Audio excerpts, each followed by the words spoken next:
Welcome back to The Heat. We turn now to the latest on that travel ban to the U.S. ordered recently by U.S. President Donald Trump. The executive order that 7 Muslim-majority countries would temporarily ban refugees and citizens from these nations from entering the United States. However, the ban has now been blocked after U.S. court rulings, but the issue looks set for a lengthy legal battle. Still with me here in the studio are Chunman Zhang, Doss, Rico Doss, and Afshin Molavi. And joining us now from Las Vegas is Meghan Barth. She's a political commentator and Trump supporter. Meghan, welcome to the show. Thank you so much. Great. And let me start with you. We've seen these court decisions being handed down against that executive order. I mean, there's two things. One is the legal side of it. The other is the political side of it. Do you think this is a big political setback for the president? I think it's a big political setback for the Constitution and the president, because the president's primary and #1 duty as commander-in-chief is to protect us from enemies, foreign and domestic. So by exercising a rule passed by Congress and supported by the Barack Obama administration for the terrorism travel ban of 2015, these 7 countries were identified as terror-born countries that could, in effect, through their refugee program, threaten the lives of Americans. One of the things the judges did say in their judgment, and I'm going to read this, this was part of the judgment. They said the government has pointed to no evidence that any alien from any of the countries named in the order has perpetrated a terrorist attack in the United States. Which is completely false. And I think that we really have to look at the DOJ lawyer for not being prepared as far as defending the president's order. The latest is just a few months ago of a Somali refugee on an Ohio campus who went on a stabbing spree. Rico, where does the Constitution fit into this? Who's right here? I think that the state of Washington and the state of Minnesota are right in this one thus far. And the arguments that they presented to the court should stand up if it were to go to the Supreme Court. Let me ask you this firstly. Can states tell the president, who is the leader of the entire country, who runs the federal system, how to handle things like immigration? Generally, the answer has been no, but the president has broad leeway in matters of foreign policy and immigration. But the ultimate arbiter is not the states or the president, but it's the courts, and that's based on the Constitution, which I'm holding my copy up here. It's a well-worn copy? Well-worn, it's tattered, it's beat up, it's annotated. I've had it since 7th grade in Doolittle School in Chicago, but it still holds up.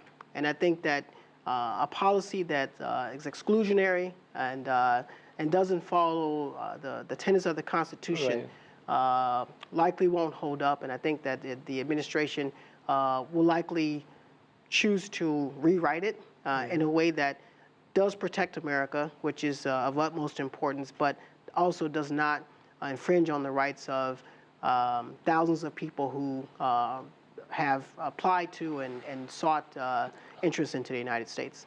All right, Meghan, do you think that's what's going to happen, that the White House will withdraw that initial order, rewrite it, probably have it more narrowly defined, and reissue that order?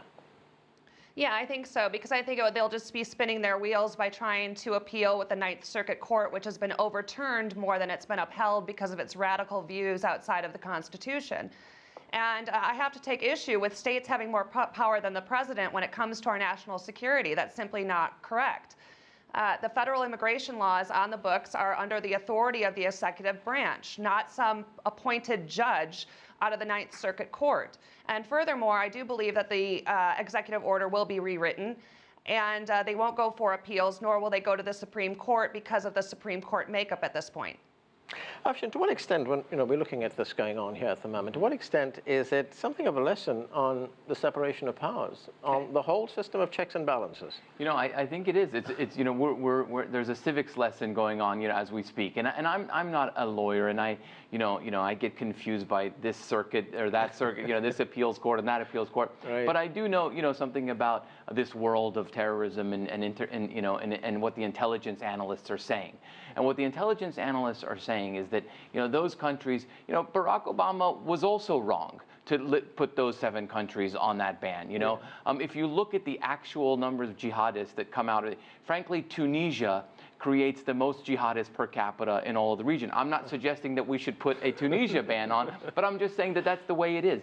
And some of and also some of the most dangerous jihadists are European nationals living in some of the ghettos in Belgium and ghettos in France. So do we suddenly put a France ban and a Belgium ban? So this isn't really so much an issue of national security by putting these 7 countries on this list. Yeah. It has become, a civics, and I'll let the lawyers battle that part out. But the way I see it, the FBI currently has ongoing investigations into every state. The potential terrorist cells in every state in the United States. Right. This particular thing is not going to change. Okay, Meghan, what's your view on that? I mean, does the president take that logical step and say, look, if there are people suspected of terrorism in countries like France, in countries like Belgium, or in Tunisia for that matter, does he impose the same ban in those countries? Well, that's a faulty argument because, number one, those 7 countries were selected because there is no vetting mechanism in place in those countries to ensure that their refugees have been properly vetted. Number 2, those are state sponsors of terror. France is not a state sponsor of terror. Belgium is not a state sponsor of terror. So that argument is pretty weak. So how can we say that Iraq is a state sponsor of terror? It's an ally of the United States. Because there is no vetting mechanism that is in place to ensure, and we have known that Iraq exports terrorists. So they have a very unstable government right now, as many of those other 7 countries on the travel ban. It's not a religious ban, it's not a religious test, it's not against one faith or the other. But admittedly, Iraq is as much a victim of terrorism as the United States is.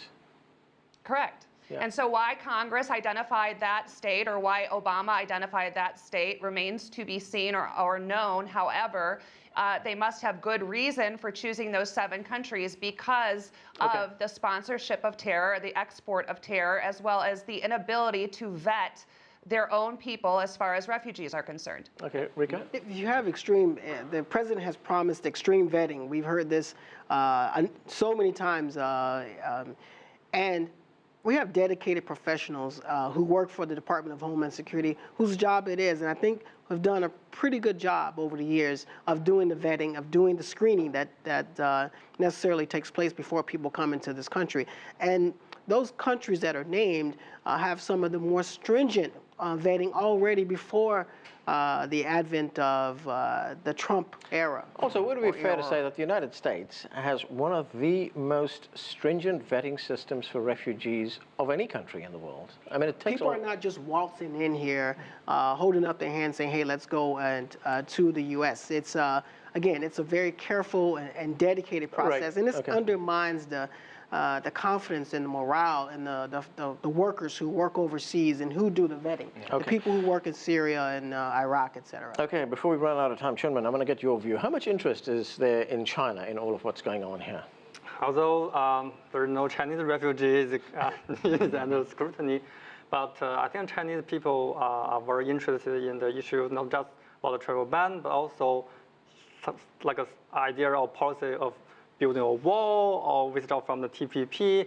And Chinese citizens have discussed so heatedly about the new President Trump. Some people like it a lot, think he's a strong leader. He's a businessman, so he may have great ideas of developing the American economy.